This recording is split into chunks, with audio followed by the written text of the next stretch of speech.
Okay, I think it's time to move on to Bill Davis. Are you? Hello.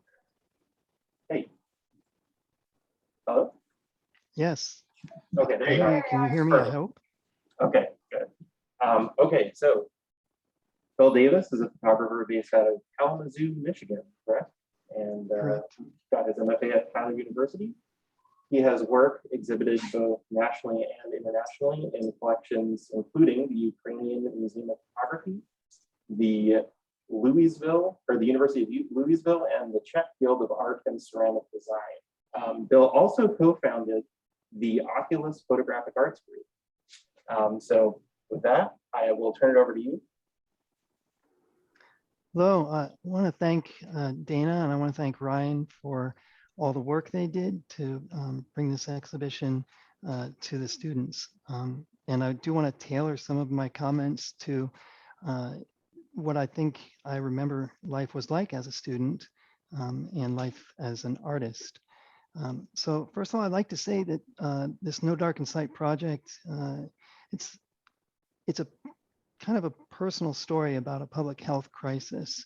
And it started with a conversation, which I think anyone listening to themselves and some people that they value will come to some conclusions after some kind of meaningful conversation about their own discipline.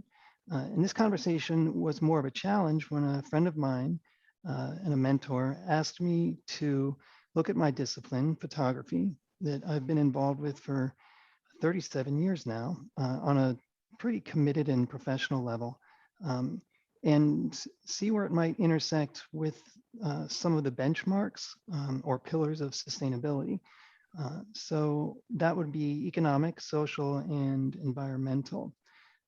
And I knew that photography was something that used a lot of chemistry, that used a lot of energy, but I wanted to be more reductive in my thought process. And I looked at the ingredients, like anyone might when you are walking down a grocery store aisle and you want to know what you're about to consume and put into your body. You look on the other side of a package and you read about the details. And photography is one of these things that you can really get lost in, unfortunately, because it's such a detail-oriented thing. So I wanted to kind of distance myself as much as I could from something I think that is very complicated, which would be really two things if you think about it, photography and this issue of sustainability.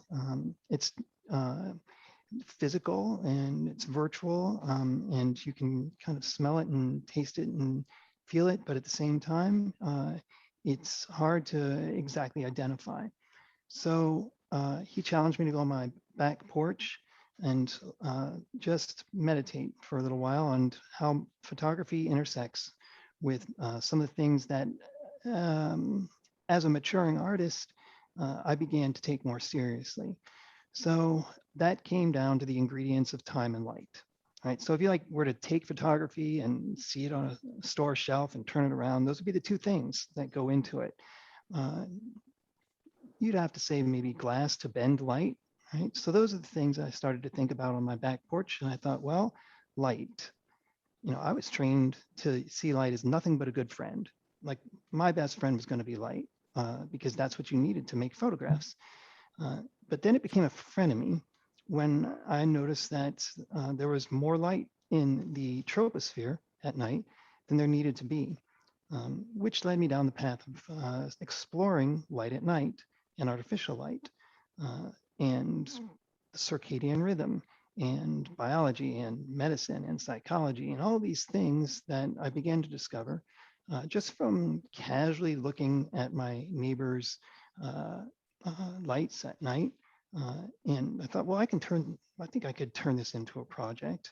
And the reason I say it's a personal story about a public health crisis is that all of a sudden I felt that I had somehow been betrayed. And I don't want to say that in a negative way, but this discipline that I had trained and studied and trained in and studied for so many years felt like something a little different for me. So I began to photograph around my region, and applied for funding like any artist would, because you can only go so far with what you have, and got the opportunity to go to brighter places than where I live. Las Vegas, went to, at the time, the brightest city in Europe, which was, I thought, easily the city of lights, Paris. It was Madrid, of all places, at night. And made it also down to some naturally dark places like Peru. I use the Bortle Dark Sky Scale, which is a grading system for light pollution at night. I don't want to say that this project is about light pollution, and I don't want to say I'm opposed to artificial light. We need it. It has many benefits, but we don't need to overdose, right?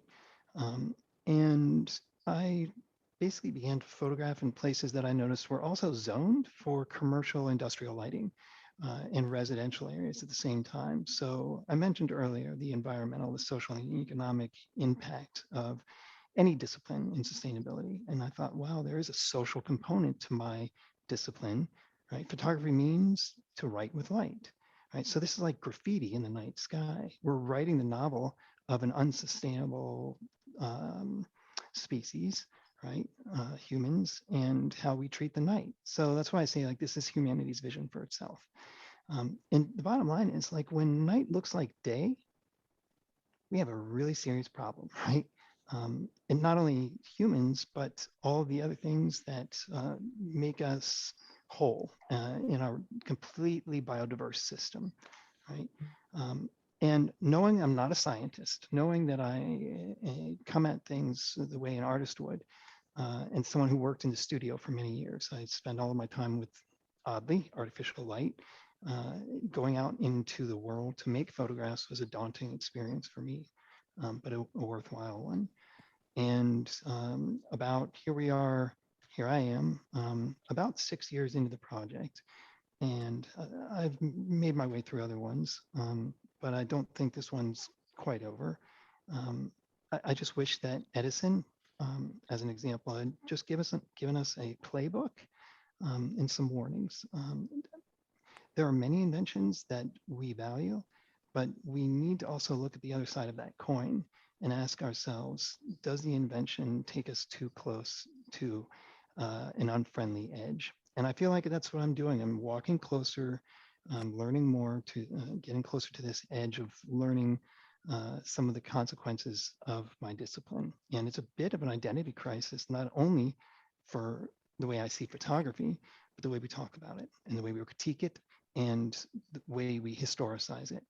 I think it would be a challenge for an art historian to talk about something that is very technologically, how do I want to say, is based in a technology that was invented before much of the art was created. So artificial light came around in the 1880s, right? Look at Van Gogh's Starry Night as an example, right? He probably wouldn't be able to paint that at this point. But I see this as grotesque art. Like people say, what do you do? I'm a grotesque artist, I guess, for this project. So I don't know where it fits. I don't know necessarily how it fits, but it's a bit random. You'll see images from a lot of different places. And ultimately, this is a project about how we use light to manage our culture. And I think culture needs to revisit their values for darkness as a natural life force, because it actually, oddly, gives us the space and the time to literally wash away parts of the plaque of our day and to start fresh.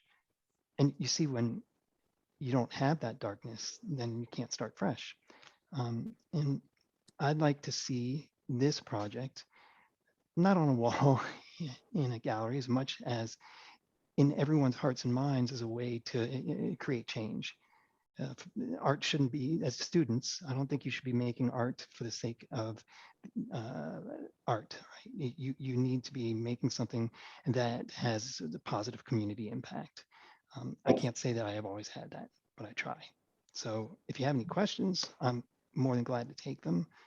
If you don't, then I can only hope that you walk away from this show with some thoughts about how you, yes, personally can make a difference in your own community when it comes to this callous, zealous overlighting of the what would have been an otherwise naturally dark night. Does anybody have any questions?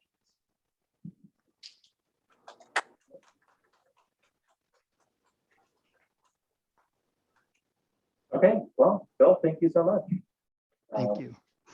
And yeah, at some point, I'd love to do a virtual tour with you both, but we'll talk about that later.